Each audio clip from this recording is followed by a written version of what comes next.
Hello, and welcome back to our playthrough of Escape Velocity Nova.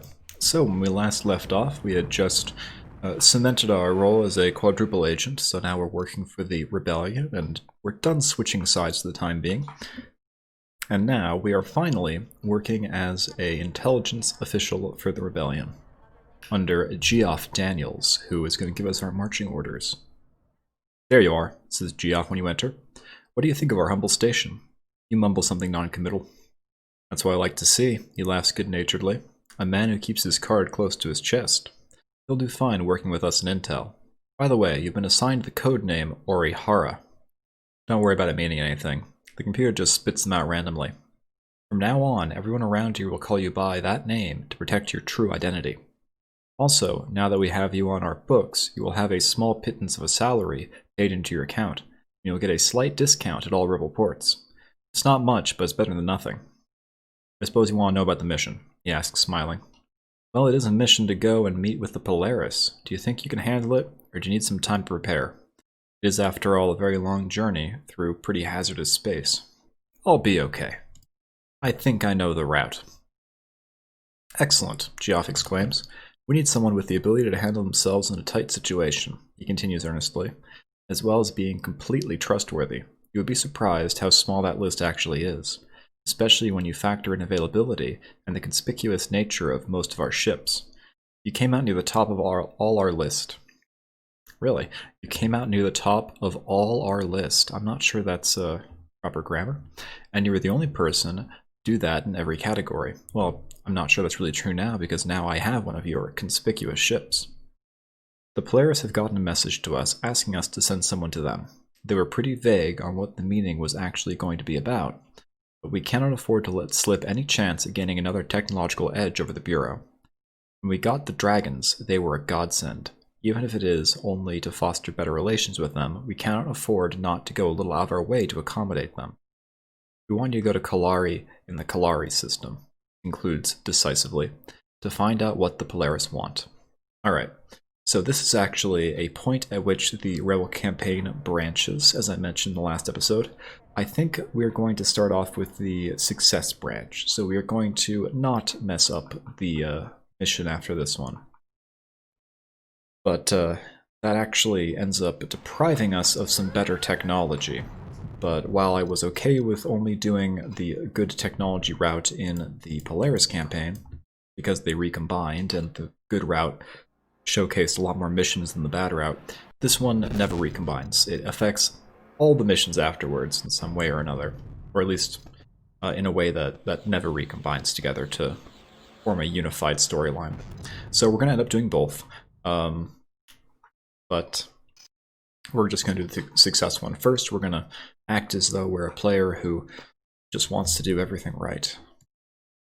And despite my joy at not having to deal with Polaris names for a little bit in this campaign, we will have to deal with Bissandrea and Miranda, but those I have down pretty pat. It's all the other names that are such a pain.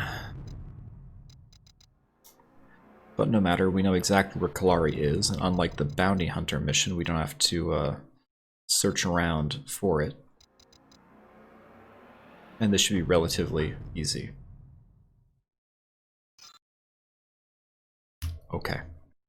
After your long journey, you're only too happy to be landing, even if it is on a strange world. You're looking forward to stretching your legs, if nothing else. You open your hatch to see a black-robed young woman standing at the end of your ramp. Greetings, Ory'Hara, she greets you. I am Miranda of the Muhari. I have been chosen as a representative of our ruling council to meet with your leaders. Your confusion lasts only a moment until you realize that obviously the Polaris contacted the Rebellion about arranging a meeting. You quickly explain that your leaders will be unprepared to greet her as they were uncertain as to the nature of this mission. Of course, she says, that was our intention. We have no wish to see the Rebellion as you would wish it to be seen. We want to see it in its everyday mode. How else are we to make a decision about supporting it? You sigh and get ready for a long trip back. Indeed, we just touched down and now they're having us leave. So these are the Polaris versions of the Wraith Cannon, because they are being sold to us here. If we had the other version, then it would be entirely possible that they would attack us as soon as they scanned us. There are actually no less than 3 versions of the Wraith Cannons. based on where you get them as part of what mission. Actually, now that I'm thinking about it, there might be 4. So there's the Rebellion one, there's the Polaris one, there is the Federation one, and there is a Philtechnia one. Although some of those might actually be the other one in disguise. There's also a cloaked version for the Polaris one, so there's just so much Wraith-Eye. But hey, it's good. It is an excellent missile weapon type. I try not to rely on them too much. So thankfully, we have access to the hypergate systems. This is not too painful to deal with, even if it is only useful within Federation, Auroran, and Rebel space. That is most of the galaxy. Oh, a Thunderhead with no Thunderhead Lance is pathetic. It's gonna deserve to get blown up. What do you say? Let's go attack the other pirate too, just to get in on the action here. Boost that combat rating a little bit. Never hurts. Okay. On the express orders of your passenger Miranda, you make no contact with the rebels until you begin the docking sequence. You radio out that you have a representative of the Polaris government on board, wanting to meet with the leaders of the rebellion. After you finish relaying the information, you sit back with a smile. What are you smiling at? Inquires your passenger politely. You reply that you are thinking about the mad chaos that would be resulting from the message you just sent. You chuckle at the thought of rebel officers running around trying to get as many of the head sheds together as possible given the time frame. As soon as you finish your post-flight checklist, you lead your passenger out into the waiting station. You are surprised to be greeted by 5 of the 6 founding members of the rebellion. One by one, Miranda is introduced to General Smart, Cardinal Bardi de Valera, former head of theological studies at the Church of Crimhois, Professor Barry Williams, former Vice-Chancellor of Crane University, Mr. Donald Chick, rather Kane University, I don't think Commander Crane needs her own university, former CEO of Sigma Shipyards, and Dr. Aurelio Pentecost, former Port Kane representative to the Federation Council. The only one missing is the mysterious Frandl, but then according to rumor, he has not been seen in public for several years now. Miranda is led away by General Smart, and you are left standing, not knowing what to do until you see Geoff Daniels coming over. Quite a show of rank, wouldn't you say? He says with an indolent grin. You nod, looking a little confused. We had an inkling this might happen, he explains, so we prepared ahead of time. Regardless, she'll need transport back soon, and that'll be you. Stay near the bar. I might need you in a hurry. And sure enough, that's exactly what we're going to do. We are kind of a glorified taxi service. It is some time later, when you are sitting quietly, waiting for news to reach you regarding your visitor, when a sudden drop and then surge in the conversation near the door draws your attention. You look up to see Geoff leading Miranda towards you. Howdy, Geoff greets you casually. I'm not sure that's intentional there. Well, the historic meeting has ended, and you're stuck being a chauffeur again. Seriously though, he continues gravely, as I understand it, the Polaris are considering giving us a new type of scanning technology that will allow us to detect high-level holo transmissions without carting around several hundred tons of equipment. So what we want you to do is take Miranda here back to Kalari and the Kalari system, and then wait there for final word on whether they are willing to allow us to use this technology. If they do, while you're in Polaris space, pick it up and return here. Simple enough. In essence, your superior is correct, states Miranda, but we do not want the Federation at this stage to know we are involving ourselves even peripherally in your struggle, so do try to avoid being scanned by them. I doubt that the ruling council will decide to allow the rebels the use of the holo-scanning technology if you fail. But regardless, I need to get back to Kalari and the Kalari system. Once we arrive, I will go to advise the council on what has happened, and I will meet you in the bar there to inform you of the council's decision one way or another. So even if we are detected by Federation vessels, if you could proceed to Kalari and wait for me in the bar for the final word, it would be much appreciated. Alright, so true to form, we are the chauffeur.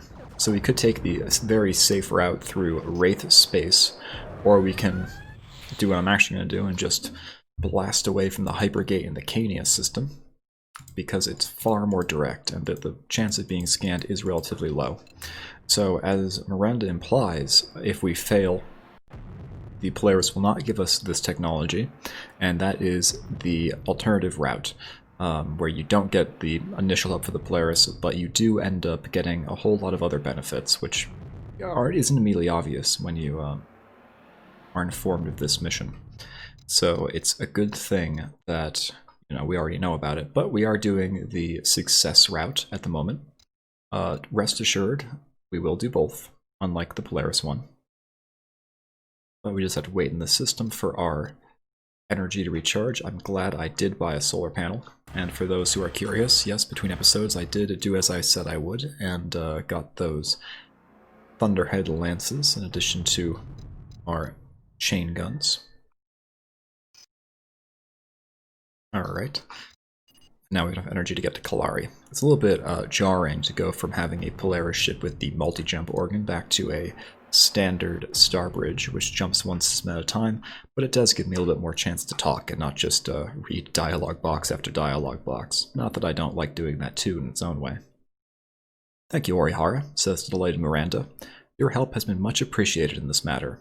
Very few non-recombining, that is the Polaris name for our warrior caste, pilots would have even attempted the journey you did, and to get past all those Federation vessels undetected was masterful. You have earned not only my respect, but when my people hear of your deeds, you will have earned theirs also. Were you aware that the word Ory'Hara means something in Polaris? She asked quietly. It is a little difficult to translate, but it comes out as something like eternal vigilance, or even recurring vigilance. Although it also has connotations of stealth and to a lesser extent cunning. An interesting piece of trivia, don't you think? Now if you go to the bar and await me, she informs you quietly, I will return as quickly as I can with the council's answer. Yep. You sit in the bar trying to get used to the strange surroundings. Your eyes keep flicking to the group of grey-cloaked men sitting at tables surrounding a man garbed in all brown. They seem to be acting very casually, but you keep feeling their eyes bore into you every time you even blink. You get the feeling that these men are far more dangerous than they are trying to look. You see Miranda walk in and she grins as she spots you. The council decides to allow you access to the technology, she confirms happily. Once they heard about your piloting exploits, they are more than willing to hand it over to you. They do suggest that you tell your leaders to look into their intelligence network. They believe that you might have a leak. So, unless I'm mistaken, the grey-cloaked men surrounding the man garbed in all brown, I think is one of the council members, if not the BIS, which is their what do you call it? Kind of their president. But the BIS should be Biss Andrea, which I believe is a woman and not a man, so I'm not so sure. Now we have to go to Verashan in the Verashan system, she continues cheerfully. I'll be going alongside you, so that I can introduce you to avoid any misunderstandings. Not that many Polarians actually understand BASIC, so I will also serve as a translator. So, when do we leave? She asked brightly.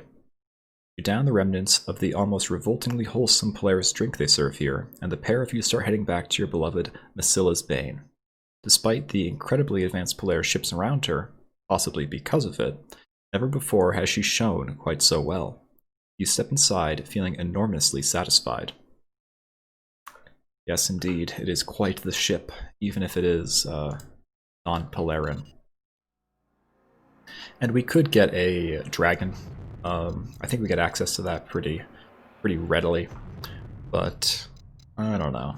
I just spent an entire campaign flying Polaris ships. I'm not sure I want a dragon at the moment. Miranda heads out and greets an elder-looking, green-robed man in the musical Polaris tongue. They exchange a few pleasantries before Miranda turns to you. May I present Vartanen, she says, the leader of the Varash. We call her engineer and healer caste. He bows, and you bow deeply in response, saying that you have been overwhelmed not only by the technology of the Polaris, but also their kindness and generosity. He beams and bows deeply. He responds with few words, and Miranda tells you that he is impressed with your courtly manners, and he is happy to learn that not all outsiders are barbarians. He then glances towards a group of similarly garbed men, and they begin loading your cargo before bowing again and leaving you alone with Miranda. Well done, she praises freely. I doubt you could have been handled better. I believe this is goodbye, she continues. For now, anyway. I have duties here, and you must return to the rebellion. I'm glad they were able to help you, despite the potential difficulties we might face because of it. I am glad to have met you, Ory'Hara.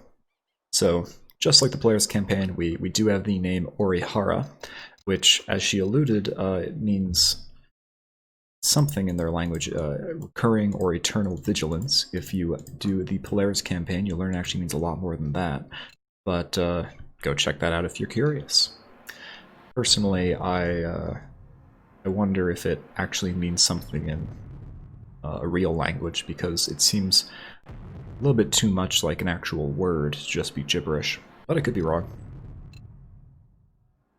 Anyone knows that, I'd be interested to hear about it, let's put it that way.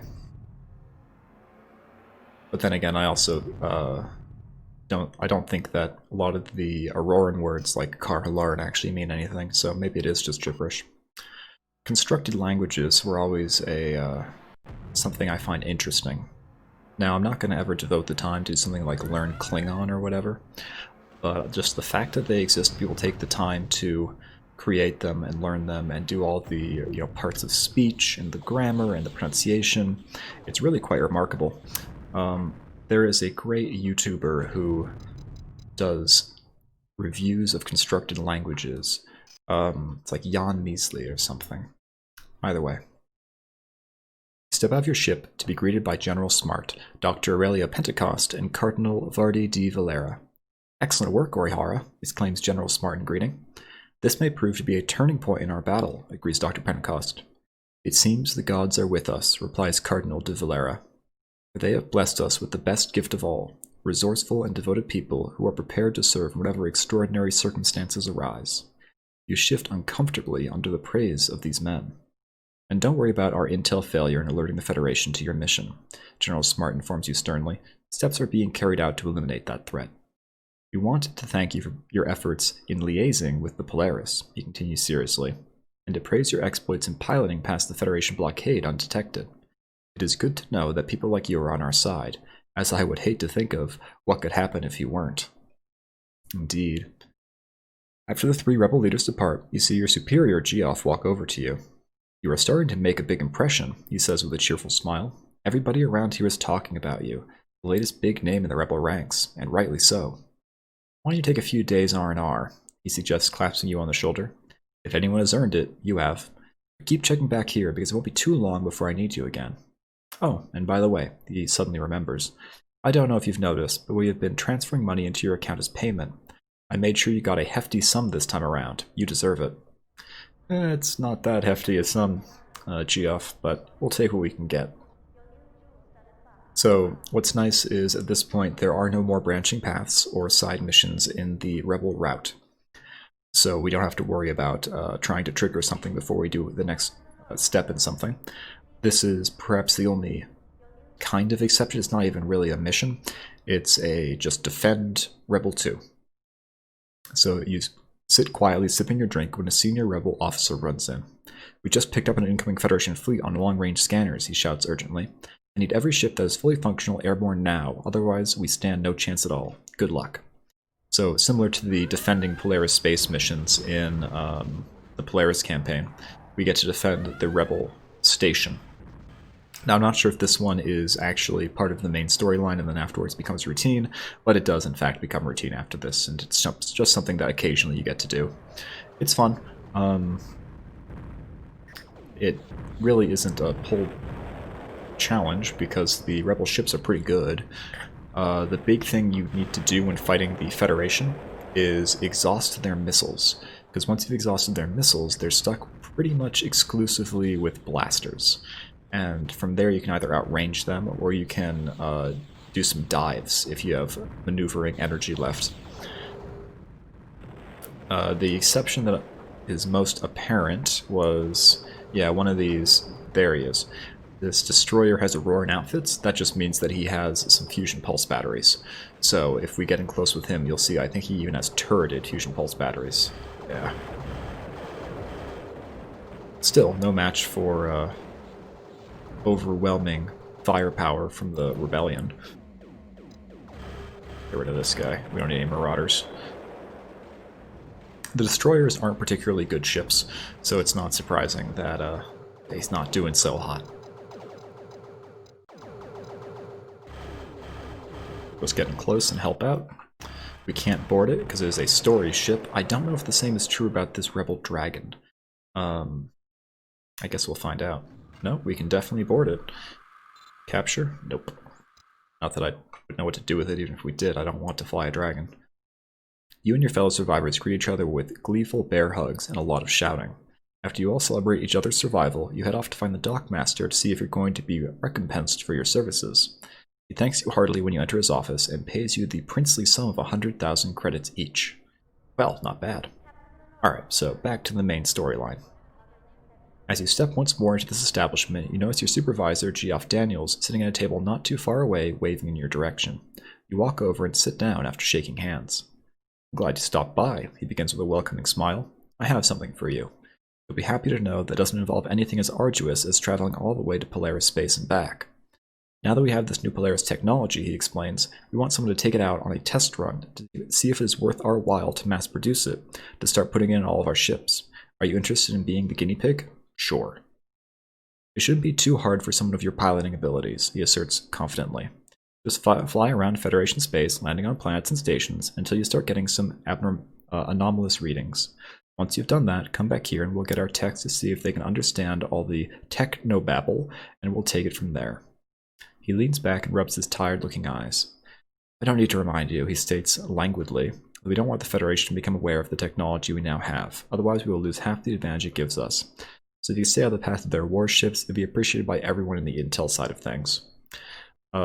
So true to form, I think what we just need to do here is go to the Wolf 359 system and, land there and say, wow, it looks like there's a really big presence here of hollow communications that shouldn't be for a planet that's supposed to be a retirement community. Yep, sure enough. Anytime you get attacked on entering a system, you know you're probably in the right place. Okay. Amusing that they're sending an asteroid miner after us, generally considered to be a completely combat incapable ship. Are these two Leviathans? No, it's a Leviathan and a Pegasus. This is pathetic, Crane. This is the best you can do. How did I get captured by you? That's the real secret. It's the Leviathan explosion. Incredibly powerful. As soon as you land in New England, you head out to stretch your legs. After spending so long in space, you need to work out a few kinks. You come back after a short walk, and you decide to check on the readouts from the holoscanner. You are slightly amused to see it lit up like a Christmas tree, with readouts spewing forth various data at an enormous rate. You wonder aloud in a slightly sarcastic voice if the text would consider this to be anomalous. You decide that it is strange enough for you. You're getting sick of all this aimless wandering through Federation space anyway. Time to head back up to Rebel 2. I don't think we did much wandering, but hey. You would think that if you did the, Federation side switch, that it would have some sort of unique dialogue there being like, huh, go figure. But alas, not everything can have special dialogue. At least not without modding. Although that would be quite the project.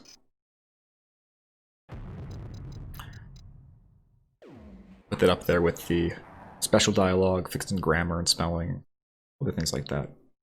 I do love this game, but that does not mean it can't be improved. As soon as you land, your ship is overrun by rude techies who have no consideration for the rules of your ship. You get annoyed and throw them out until you finish your post-flight routine. You walk out and give them an ear bashing about giving a pilot and his ship a little consideration next time. They are very apologetic and you decide to let them get back to their work. As they tentatively go about their business, you turn to see Geoff looking at you with a large smirk on his face. "They don't get put in their place very often," he comments laughing. "They normally get free run because we need everything they can come up with. You have made an old hand very happy. Come to the intel office and we'll have a look at the preliminary findings." You enter a large room with about 40 terminals, all manned by headset-wearing personnel. Geoff immediately goes to the nearest terminal and looks over the shoulder of its operator. His eyes widen slightly. "Where did you get these readings?" he asks calmly. You tell them they are picked up on New England in the Wolf 359 system. "Really?" he muses. "There's an awful lot of traffic going in and out of a planet that's best known as a retirement spot. Interesting." He turns to you with an absent-minded nod and grimaces slightly. "By the way," Geoff continues, "we have cleared you for purchase of Rebel capital ships as well. If you would like to have one, you can now buy them wherever we have a shipyard. Come by the bar in the next few days," he informs you seriously. "By then, they'll have done at least a preliminary analysis of the data, and I reckon that I'll have something for you. In the meantime, enjoy the credits we've put into your account." Which, once again, is only 20,000. That's not great, but okay. I suppose I can't complain. Better than being a puppet in the hands of Commander Crane. But we have all these very, attractively green-themed Rebel ships. The one that I think actually looks the best is probably the Rebel Thunderhead. I just don't particularly want to pilot a Thunderhead. They're pretty weak. They're used as interceptor-class ships, whereas the Starbridge is more of like a medium-heavy. But, I don't know, the Rebel Destroyer is not unattractive. The shame that the Destroyer ships are generally considered not be excellent. But let's read the blurb about it anyway. General Sundown Smart has been pulling his hair out over the rebellion's desperate lack of ships and manpower. He and Frandl recently had a breakthrough when they masterminded the theft of 30 E-41s from mothballs in orbit at the wreckers at Space Dock 2. The ancient craft have proved difficult to improve, as such a large task is beyond Donaldschick and his small but dedicated group of shipwrights. They have been satisfied with gross tweaks to power output and shield strength, and have given the task of general refits to maintenance personnel.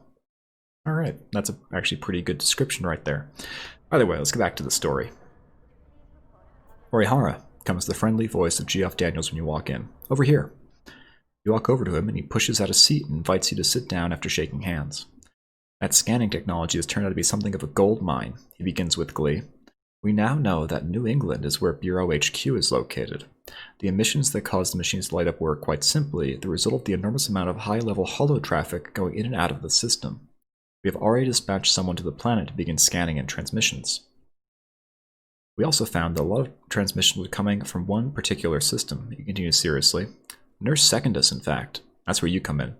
Are you interested in going down there and having a look around? Sure, why not?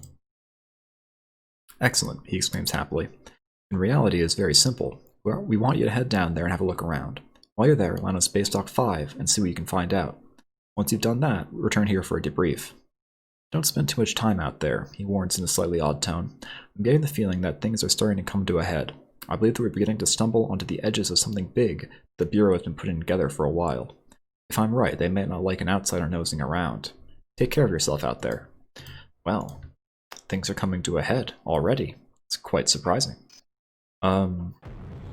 So I was talking earlier before we got into the real meat and potatoes of the storyline about side missions. The one exception here that we... Oops, let's not get blown up. Is that if we did not already have access to the Hypergate system, you actually get access as part of the Rebel storyline. There's a short little 2-mission string, which essentially has you get the current access codes. And makes sense, seeing as we know from doing the Sigma Shipyards missions that part of them is you end up going to deliver the current codes to the Rebels. Just one of those things. So, it's the only mission that gives you access, or sorry, not the only mission, the only storyline that gives you access to the Hypergate.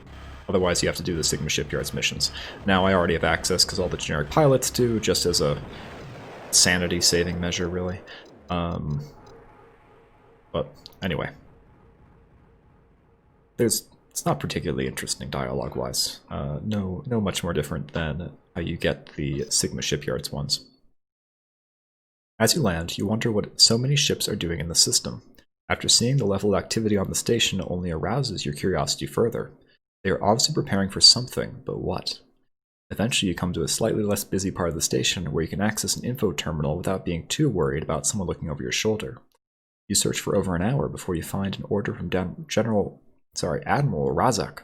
So this is a reference to, of course, Starship Troopers with Razak's Roughnecks. To the Chief Supply Officer, telling him to have their war stocks increased to a level of 3 months. This actually goes back to, if you go to the first episode, one of the admirals, or rear officers, or rear admirals, mentions that there isn't actually a buildup of Auroran ships on the border, and they're stockpiling munitions anyway. 3 months? Nobody stockpiles 3 months worth of supplies unless they're preparing to begin operating without the chance of regular resupply for a while. And the only time Federation forces would do that if they were operating in enemy territory. You suddenly realize that you better get back to Rebel 2 to let them know about the planned invasion into Auroran space, and soon by the looks of the level of readiness already achieved. So, it's just neat that there's those little hints around that you can kind of piece it together ahead of time, if you don't already know. Naturally, this runs parallel to the stuff you'll be doing in the not Rebellion, Federation, Velos, and even the Auroran campaigns, you would see the echoes of this.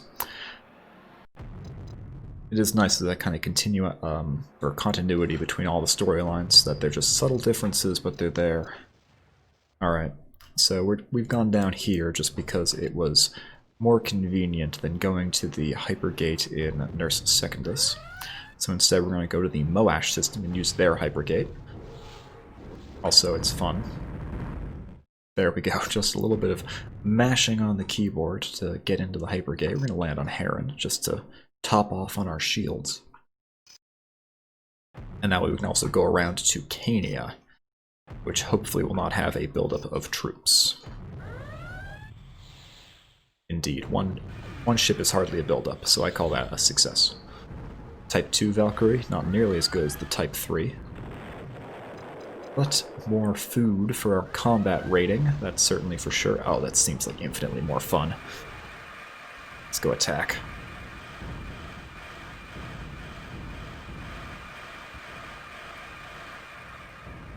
And yeah, I could have boarded it, but it's more fun just to destroy it. Ooh, competent. That's a step up from our old good ability, so we're getting there. Upon landing, you are greeted by Geoff. What did you find? He asks, smiling. You quickly relay the events of your trip, and he just as quickly loses his smile. This is bad, he comments seriously. Maybe we can turn it to our advantage. How long do you reckon it will take the Roughnecks until they're ready to begin operating independently inside Auroran space? You tell them that they're ready now, but if they're going to stick to the 3-month stockpile, they probably still require possibly another 2 months. Geoff mulls that over for a moment. Good work, he says finally. Come by the bar soon and I'll have something for you. I think that it is too late to head it off. We might yet manage to squeeze something out of it. Alright, and I think that is an excellent place to call the episode for now.